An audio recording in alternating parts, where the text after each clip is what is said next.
Welcome, and thank you for joining today's conference, Energy Storage and Distributed Energy Resources, Phase 3B. Before we begin, please ensure you have opened the WebEx participant and chat panels by using the associated icons located at the bottom of your screen. Please note that all audio connections have been muted until the Q&A portion of the call. You are welcome to submit a written question at any time by selecting All Panelists from the drop-down menu in the chat panel. There will also be an opportunity to ask verbal questions. Instructions will be given at that time. If you require technical assistance, please send a chat to the event producer. With that, I'll turn the call over to Raha Madrigal, Lead Client Trainer. Please go ahead. Thank you, Kay. Good morning, everybody. Thank you for joining us today. My name is Radha Madrigal, and I'll be taking you through today's session. I am joined virtually by some of my colleagues who may speak up during Q&A or to provide clarity when needed as we discuss this topic. I have a number of folks joining me, and so it's difficult to kind of point to folks. So I've got Vijay, Eureka, Juan, I have Philip from Settlements, and Tyler as well. We have Wendell, we have Jill, Pia, and Bridget on the call. So you may hear from some of those folks as we go through some of the questions and answers. We're here today to talk about the changes being implemented for Phase 3B of the Energy Storage and Distributed Energy Resources Initiative. In an effort to increase transparency and provide greater service to our stakeholders, we are recording this webinar. It will be posted on our website so that you can review it in the future and for those who were not able to join today's call. The slides that I'm going through right now will be posted very shortly on kaisa.com, and you will be able to find them in the Learning Center under New Modules and on the Release Planning page under the Fall 2020 Releases section under this ESDR Phase 3B initiative. I submitted those for posting early this morning, so I expect those to be up within a couple of hours.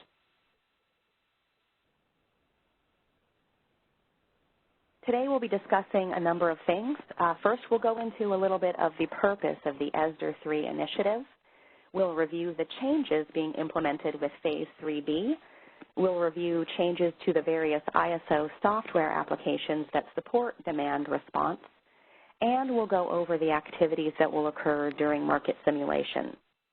I have also included a reference section at the end of the presentation with links to various project documents that provide more details about the topics that we're going to cover today. I will be taking a number of question breaks throughout the presentation. I would say about every dozen or so slides, I'll give you an opportunity to ask questions. So kicking it off here, the ESDR initiatives focus on refining market participation models and lowering barriers to storage and distributed energy resource participation in ISO markets. ESDR 3 was approved by the ISO board in September of 2018, and it was divided into separate implementations. In the fall of 2019, we successfully completed the hourly and the 15-minute DR bidding options and removal of the single load serving entity requirement. And this fall, we are implementing two items, a load shift resource and energy measurement for electric vehicle supply equipment, or EVSEs. We'll discuss the load shift product first. The ISO is adding a load shift product for behind-the-meter storage devices under the PDR, or Proxy Demand Resource Participation Model. In a few minutes, I'll point out the differences between PDR and the new load shift product. This new PDR load shift resource model will allow the resource to bid and be dispatched for both load consumption, through charging and negative generation, and load curtailment, which would be discharging or generation. It requires direct metering of behind-the-meter energy storage, and the resource will pay the full retail rate for all charging energy. This model is designed as two separate resource IDs, one for load consumption and the other for load curtailment. There are bidding rules for the two types. Load curtailment can bid from the net benefits test threshold price up to the bid cap. That net benefits test results, those are published on kaisa.com by the 15th of every month for the following trade month, and the bid cap is $1,000. For load consumption, this resource can bid between 0 and the bid floor, which is negative 150.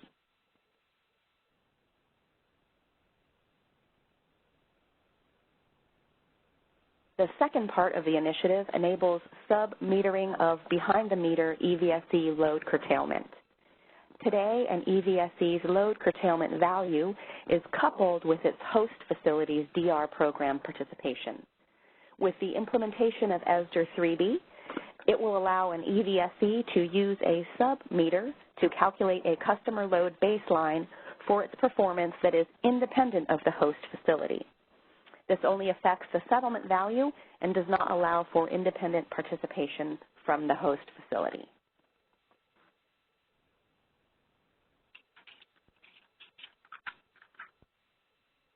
This slide here provides a high-level overview of the steps involved in demand response participation.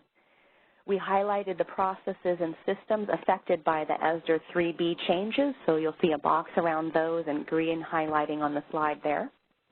Hi, you've reached John. Leave a message. The mailbox is full and cannot accept any messages at this time. Goodbye. Not sure what line that is. Maybe we could find that and mute it. So here there's a number of activities that must take place to prepare the resource for participation in the market. These include securing agreements, gaining access to ISO systems, obtaining approval of your performance evaluation methodology for the new baselines, and registering loads. During the registration process, you'll provide information about the end-use load location, and you'll obtain a resource ID. This is what allows you to participate in the market. A demand response resource has specific rules that apply based on the participation model.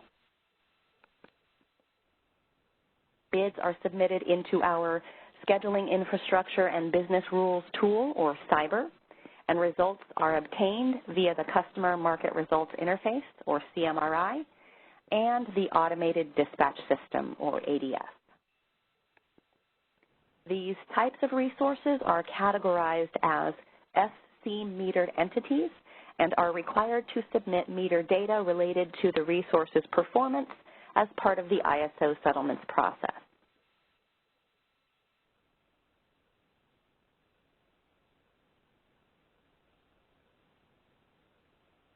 Before you register a location, you need to obtain approval of the baseline methodology in order to have it available as an option to use during the registration process.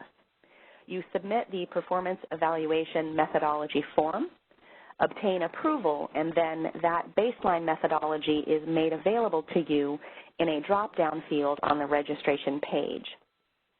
When we go over the application-specific changes, I will show you this field in the DRRS application.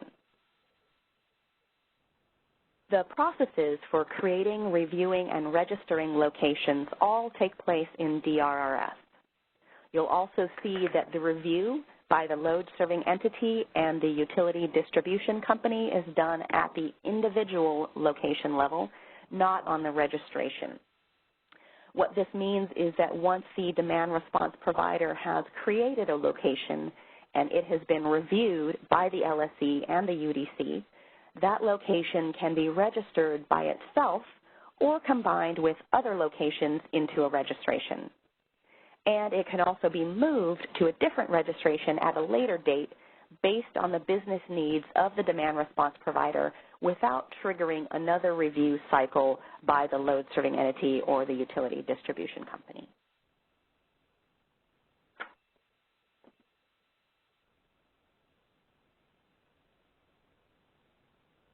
This slide has a lot of words on it. We want to kind of distill all of it for you.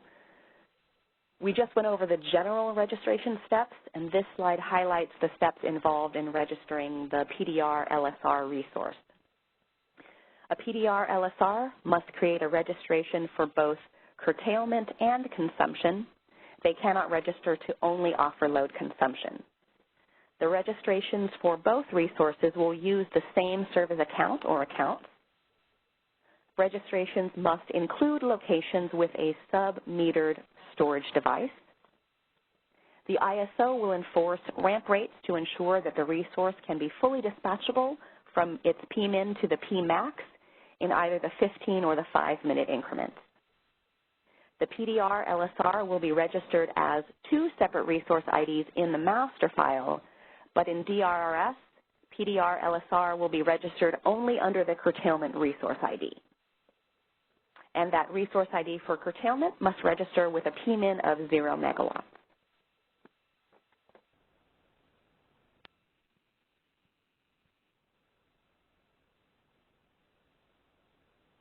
After all the registration is taken care of, you'll use the Scheduling Infrastructure and Business Rules, or CYBR tool, to submit your bids. The PDR LSR consumption resources, which is the one listed there at the top, can bid economically in the day ahead and real time for energy. The PDR LSR consumption resource can bid economically in the day ahead and real time for energy. The curtailment resource ID can bid economically in the day ahead and real time for energy, and it can also bid in day ahead and real time to self-provide ancillary services, including the ability to self-schedule that ancillary service self-provision. It can also bid for non-spin and spin and residual unit commitment. Neither of these resources can bid to provide the regulation ancillary service product.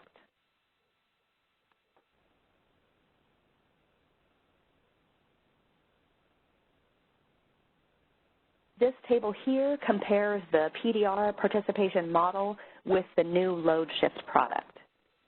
I shared some of this information on the previous slide that we just looked at.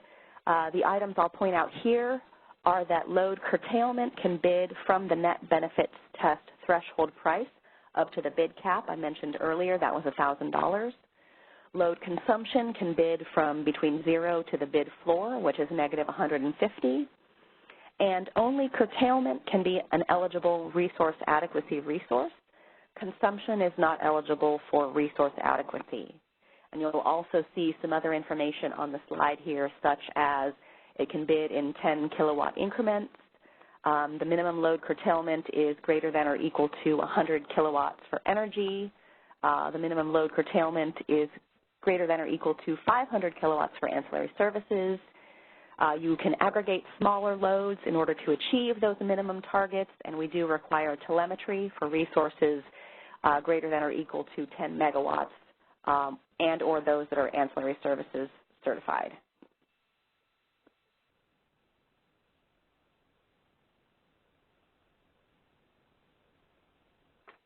We put a lot of words on this slide as well. There are multiple types of performance evaluation methodology baselines that are supported for the measurement of a resource's performance.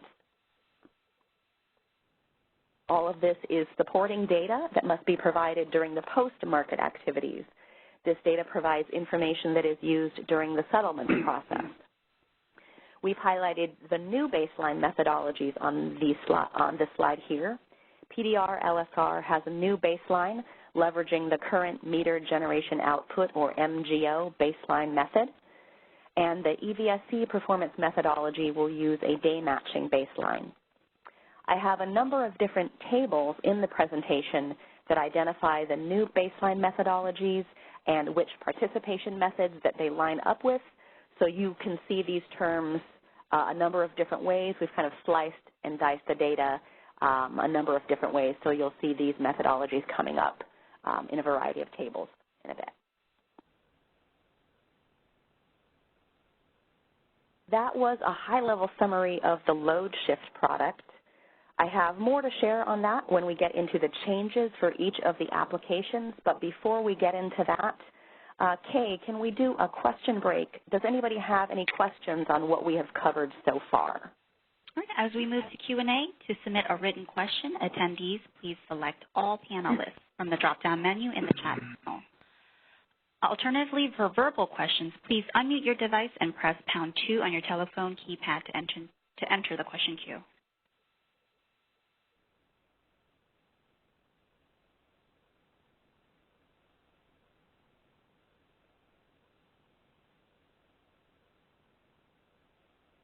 There are no questions at this time.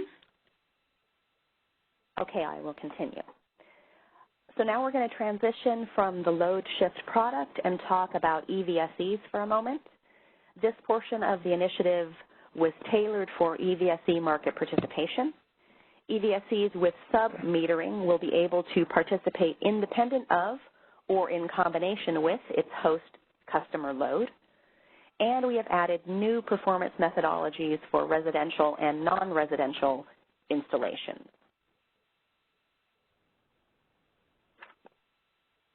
This diagram here illustrates how the EVSE's performance can be measured differently from the host facility.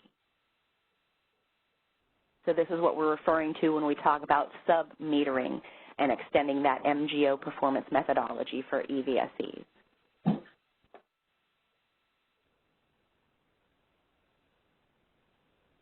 EVSEs will be able to calculate two types of customer load baselines. For residential, they'll use a 5 and 10 customer load baseline, and for non-residential, we'll use a 10 and 10 customer load baseline. All of the meters will follow the ISO's metering BPM, Appendix G, and settlement quality meter data plan requirements. And Appendix G will note here that applies if the relevant LRA has not set any standards. And LRA would be the local regulatory authority.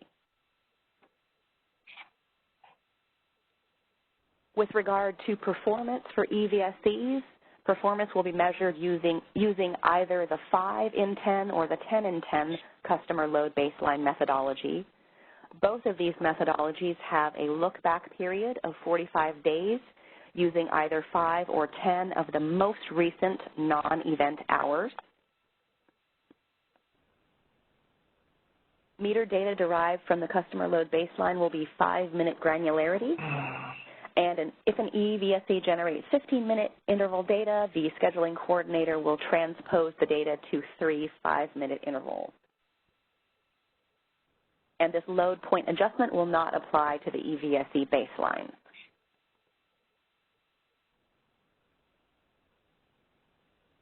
Now, the next few slides, I'm not going to read off each one of these lines to you, but the next couple of slides provide a matrix for you that divides the baseline methodologies by the location type.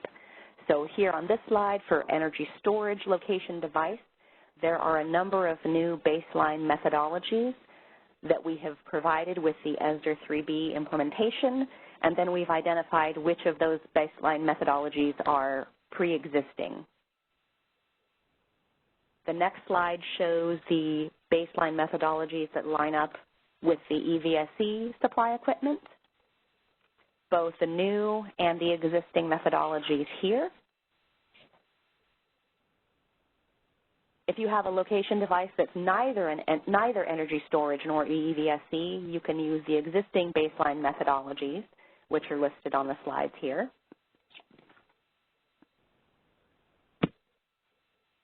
Or you can have a location that has both energy storage and EVSE, and in that case, you can use any one of the new baseline methodologies that we are implementing with ESDR 3B, and those are all listed here on this slide for you.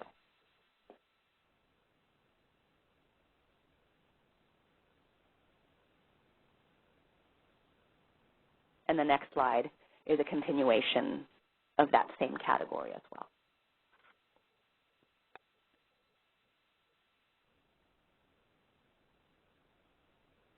We highlighted the various baselines for you, and now we're kind of dividing the information and providing it to you as a summary of the demand response resource type, how they are able to bid, and the energy services that they are able to provide.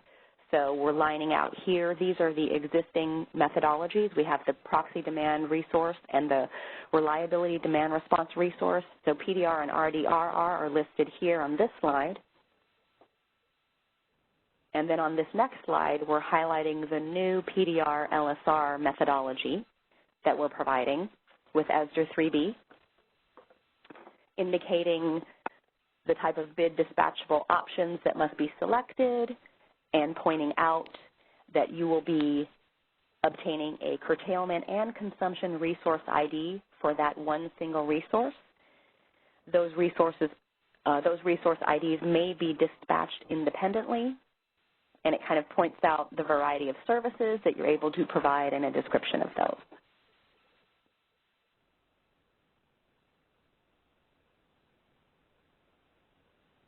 So, Kay, we'll take another question break here. Before we start breaking out application-specific details, does anybody have any questions about the high-level overview that we just discussed? As a reminder, attendees, please select all panelists from the drop-down menu in the chat panel. For verbal questions, please unmute your device, press #2 on your telephone keypad to enter the question queue.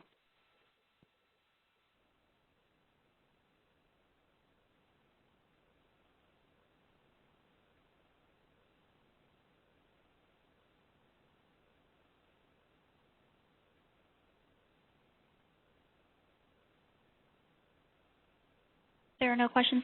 Oh, we do have one question here. One in the chat panel. Just to confirm, the NGR model referred to is how the LSR is represented in the market algorithm, not in the master file.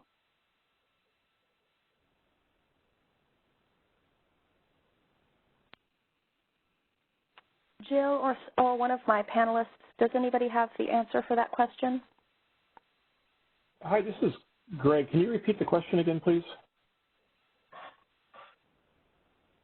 The question okay, I'll go ahead and read that. The question was, just to confirm, the NGR model referred to is how the LSR is represented in the market algorithm, not in the master file. That was the question. Yeah, I believe it's the master. I'm sorry, the market only is the how we model the consumption resource. Hi, this is Juan Calaiso, PhD. So that is correct in the case of the PDR LSR curtailment in the software, it is modeled as a PDR. And in the case of the PDR LSR consumption, it is modeled as a DDR. So one is like modeled like a gen, and the other one is modeled like a load. So the PDR curtailment is modeled like a gen, and the PDR consumption is modeled like a load. Is that what you're saying? Correct. Like even though it shows as a type E, is the modeling inside the market, it behaves as if it was like a load or a negative gen.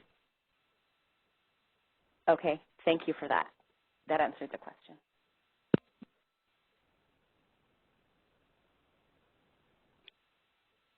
There are no further questions?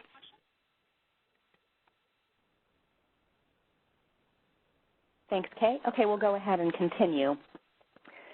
This next section here talks about the variety of changes that we've made to our different applications. So the implementation of this initiative will include a series of ISO applications, and I'm going to categorize those changes by which application you would use for that function or the step in the process. We'll kick it off by talking about DRRS. We do want to point out for you that the URL for the application is changing. So we've listed the existing URLs there at the top, and we're going to be changing to new URLs down there at the bottom. When we kick off Market Sim, you'll be accessing that new URL to access the application. With respect to DRRS, the new baseline methods that we talked about have been added for both PDR LSRs and for EVSEs.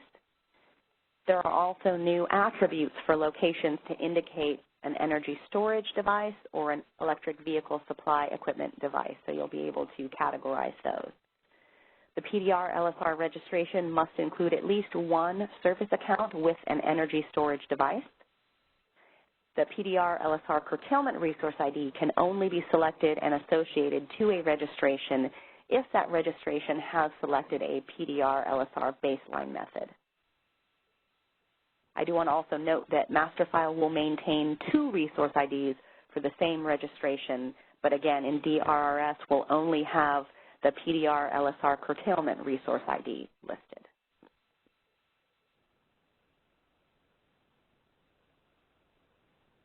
We've added a new device type field to DRRS to identify those location types that we talked about, the energy storage or the EVSE. So if you have a location that doesn't have one of those devices, just like before, that is still able to be used today. You'll be able to either select energy storage, EVSE, or leave that blank. And I'll show you on the next page here what that will look like. So the device type field in the DRRS location model, you will have the option to define a device type. You can either leave it blank or indicate whether it's energy storage or EVSE, and you'll see that in the drop-down there.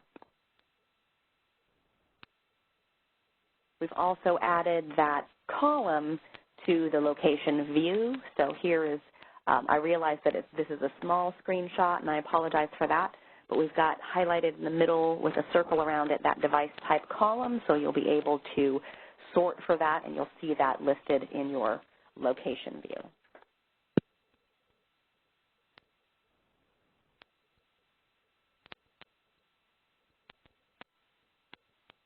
That device type column will also be available from the LSC UDC location view screen. You'll see that device type column there as well.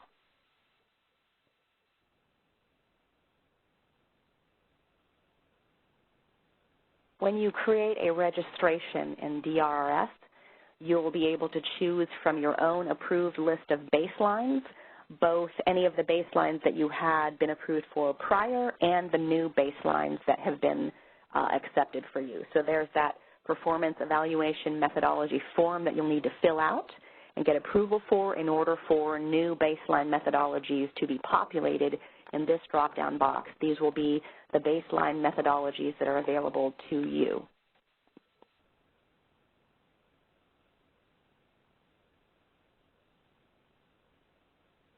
And then finally, we just wanted to point out a couple of changes to the look and feel of the application, more cosmetic changes.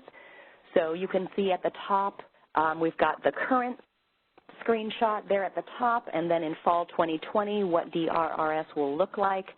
So we're changing the icons along the top bar there.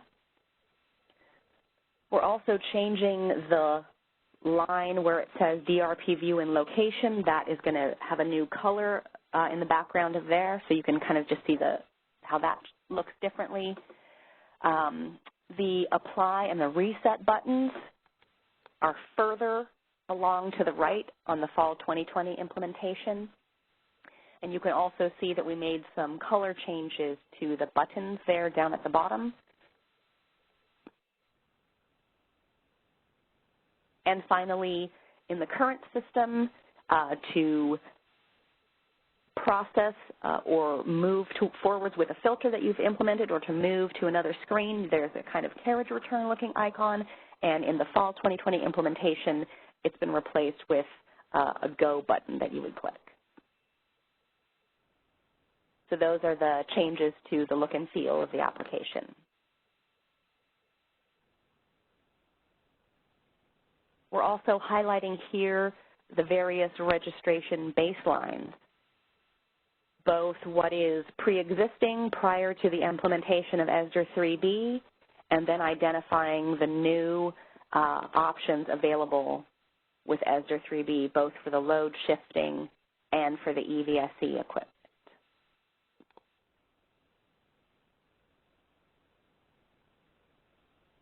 With those baselines, one of them is being retired and one of them has a business rule change. So the MGO 10 and 10 methodology is being retired or deprecated. What this means is some re-registration of locations is going to be required. Any current registrations that you have set up using this baseline methodology must be end dated and then re-registered with a location that has a storage device. Service accounts for which an energy storage device exists must be terminated and re-registered to identify that energy storage device. And any service accounts that have an EVSE device must be terminated and re-registered so that we can identify that EVSE device as well.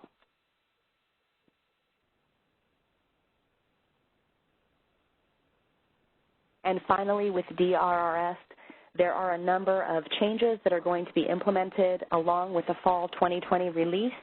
This wasn't necessarily part of the project, but our customers requested a variety of changes, so we're going to implement these API enhancements.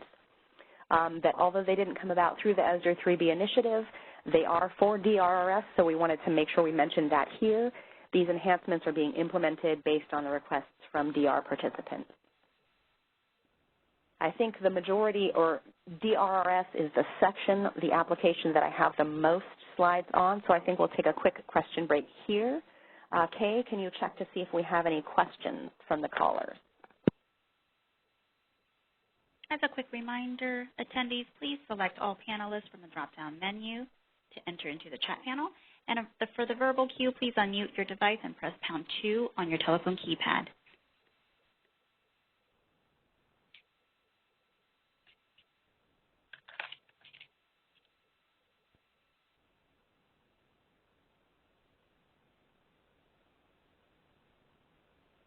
There are no questions at this time. All right, moving on to master file. We've added a new option to the DR type field in master file to identify the load shift resource. We've also added an option for PDR LSR consumption or PDR LSR curtailment. 2 resource IDs will be assigned to allow consumption and curtailment participation. Both of those resource IDs need to have the same scheduling coordinator and the same bid dispatchable option type, either 5 or 15 minutes, and the same start and end dates. The consumption and curtailment model also have certain requirements with regard to PMIN, which you can see here, and there are validation rules that apply to the worst operational ramp rate. So we're saying that the ramp min rate is going to be greater than or equal to the max gen min gen or divided by bid dispatchable option. So that's how that will work out for you. Moving on to cyber. We've talked about this a couple of times, but just to highlight this here with regard to the cyber rule changes, all PDR LSR consumption bids submitted in both the day-ahead and the real-time market must be equal to or greater than the current bid floor price of -$150 and also less than $0. If the submitted bid does not meet the criteria, cyber will reject the bid, provide an appropriate error message, and allow the rejected bid to be corrected and resubmitted.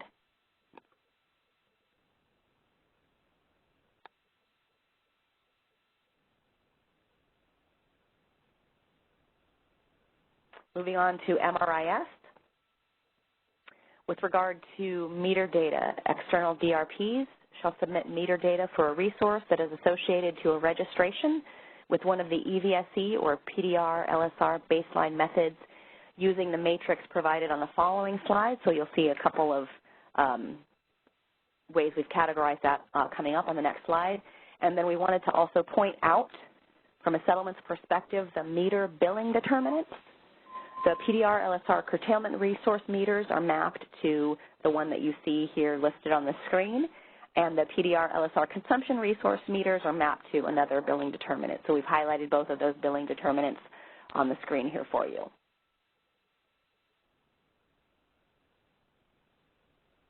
This is the matrix that I talked about for MRIS that compares and identifies the data submittal requirements for the DR resources depending on the baseline methodology, what types of data you are required to submit based on that methodology that's selected.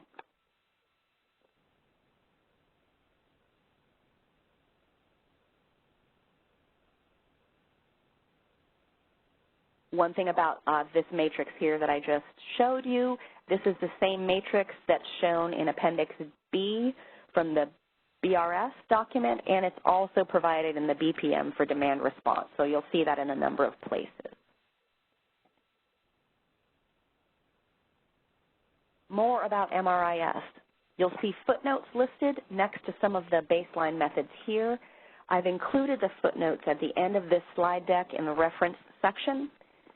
So we're breaking out here the baseline and performance evaluation methodologies in MRIS, the measurement type.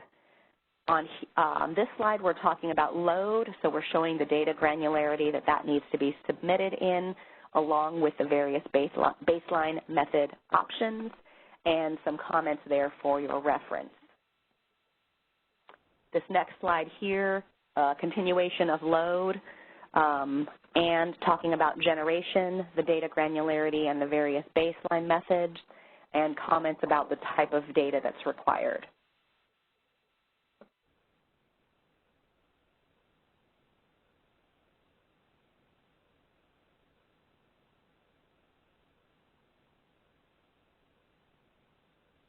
This slide here has the measurement type of MBMA, meter before, meter after, with the various baseline methodologies that would apply and comments associated there for you as well. We've got the customer baseline measurement type and identifying the granularity here. For this case, it's hourly, and it shows you the different baseline methodologies that apply.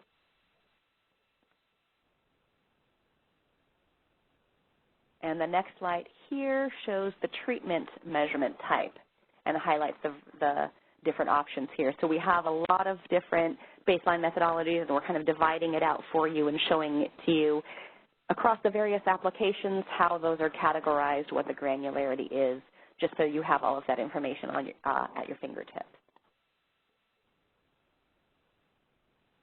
The base measurement type listed on this slide here for your reference. That's also submitted in hourly granularity. And next is SARA. So just a quick note here, PDR, LSR consumption resources are not eligible for resource adequacy, so there is a check that's been implemented in SARA.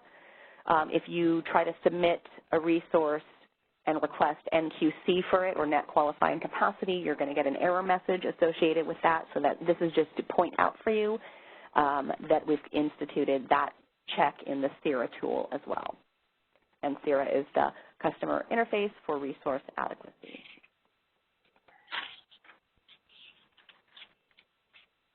And Kay, this would be another good opportunity for a question break. So that was a lot of data to go over on those slides to point out the different changes that are happening in each one of the applications. So let's take a question break here and see if anybody on the line has a question about what we've covered so far.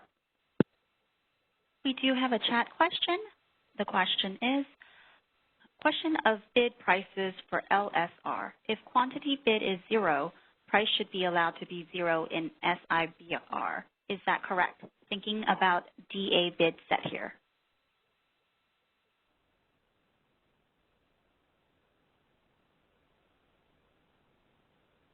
All right, so perhaps one of my SMEs that have dialed in, can we confirm that when we're talking about bid prices for the load shift resource? If the quantity bid is 0, then they're saying prices should be allowed to be 0 in cyber, thinking about day-ahead bids. Is that correct? Yes. Hi, this is Wendell. So for the consumption resource, that would be true.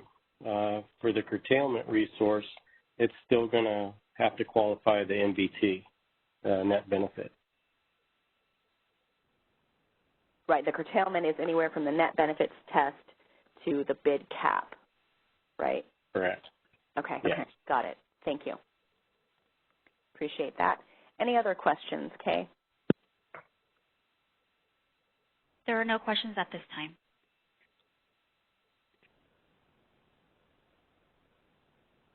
All right, let's talk about readiness activities. So we've pointed out some of the different changes that are coming. Our market simulation allows you to preview this in advance, and so we're going to talk about that. We have a couple of things to talk about in the readiness section. First here, I'm sharing with you the implementation timeline slide. Those of you that follow along on the RUG calls have probably seen and are familiar with this slide. Market Sim, the window begins July 27th, but there are a number of things that we require you to do in preparation to participate in that Market Sim, and we're going to go through those steps on the next slides here. One thing I do want to point out, June 19th, we are going to post that performance evaluation methodology form.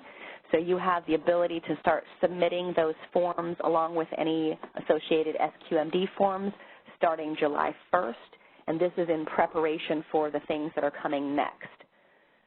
So that performance evaluation methodology form, like I said, we'll post that by close of business business on June 19th, and you can begin submitting those forms July 1st along with your settlement quality meter data forms as needed.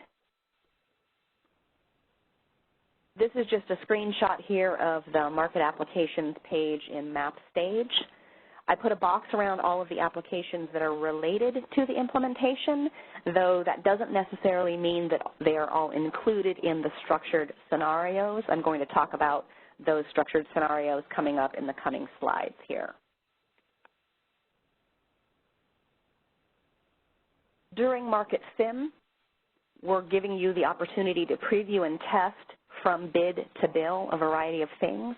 So the structured scenarios will take a look at the PDR LSR curtailment resources, and there's two scenarios for this. The first is we're going to have that resource be dispatched for spin or non-spin awards and have that resource comply with those dispatch instructions for the duration of that dispatch, and then you'll be able to see from a settlements perspective how that plays out. And then we're also going to have a scenario where we dispatch a resource for either spin or non-spin and that resource does not comply, and you'll be able to see what those settlements implications are for that. On the consumption side, same thing. Here we'll be dispatching the PDR LSR consumption resource for a particular trade date and have that resource comply with the ISO dispatch instructions, and you'll be able to see how that looks on your settlement statements. And then we're going to have a scenario where we dispatch that resource for a particular trade date and the resource does not comply with those instructions, and you'll be able to see how those play out in settlements.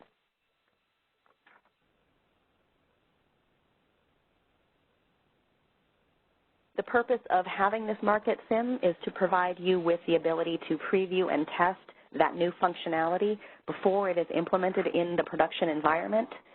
In this case, we need you to do a number of things if you would like to participate in market simulation. We need you to complete these additional steps. Number one, we'll need you to register your request to participate in the simulation by sending us a note to marketsim@kaiso.com, letting us know in that mailbox that you want to participate. And then you have a couple of tasks that you need to do. You'll need to identify up to 3 baseline methodologies that will be utilized in the registrations for PDR LSR, and up to 3 for EVSE, and that needs to be done by July 13th. So a couple weeks before the Market Sim window, we need you to figure out and identify which resources you want to participate in those examples. Similarly, we want you to identify up to 3 PDR LSR resource IDs that will be registered in the master file for use in the structured scenarios, and that needs to be done by July 20th. And so you'll identify PDR LSR curtailment and also PDR LSR consumption resource IDs. We'll also need you to identify any PDR registrations or resource IDs that will be submitted for market runs that reflect EVSE by July 20th. And additional instructions and dates are listed in the Market Sim Structured Scenarios document. This will go into further detail about exactly. Your call has been forwarded to an. Okay. It's always fun to have these online calls and get those little notes. So additional instructions and dates are listed in the Market Sim Scenarios document, which I've included a link to that in the reference section. You do need to be provisioned for access in order to participate in market simulation, and you need to start attending the market simulation calls to stay informed on the timing of activities for this initiative and other fall 2020 release initiatives. Information on those market sim calls will be published as we get closer to the date of kicking off market simulation. Right now, it would be a good idea to reference that market simulation scenario document. As I mentioned, it goes into what the ISO will do, what the ISO market participants will do, along with the expected settlements outcome that you should be seeing. We request that you review those scenarios before market sim to, number one, become familiar with what will occur and to make sure that you've checked off all the tasks that you need to do so that you're able to fully participate and take advantage of that market simulation activity. And then, Kay, we have reached the end of the presentation, so we'll do a final question break here Does anybody have any questions about any of the topics that we've covered up to this point? Just a quick reminder, attendees, please select all panelists from the drop-down menu in the chat panel to enter your question. For verbal question, please unmute your device and press pound 2.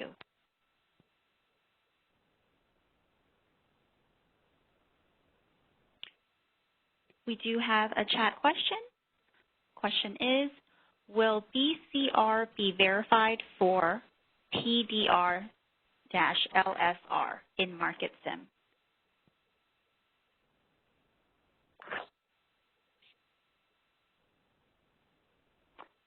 I am not sure of that. Panelists, does anybody know, are we going to be verifying bid cost recovery during MarketSim? I didn't see that listed in one of the scenarios, so I'm not sure if we're going to be doing that. This is Philip with Reference Settlements. We're not going to be doing that. Be defined as existing functionality. Okay. Thanks for that, Philip. So bid cost recovery, we're not making any changes to that, so we're not implementing that as part of something that we're looking at in the MarketSim for this particular initiative. So the answer to that would be no.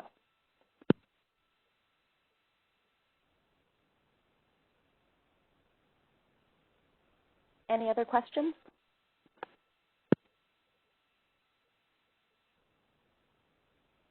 Hi, Rada. This is Eureka.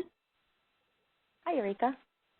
Oh, hi. I just wanted to add that for participants that do not foresee a need to exercise with any of the market simulation scenarios, we strongly encourage and invite those set of users to at least try the API enhancements that we have for the DRS system, because those the enhancements will be available in the map stage environment for you to test with. Thank you. Thank you for that, Eureka. So as I mentioned earlier, we're implementing a number of API changes based on requests provided by the demand response providers. So as Eureka mentioned, if you're not going to participate in the MarketSim, we do ask that you at least test out the APIs to see how that works, because those have been provided those will be provided for you in MarketSim for you to take a look at. So thank you, Eureka, for that note. Any other questions, Kay? There are no questions at this time.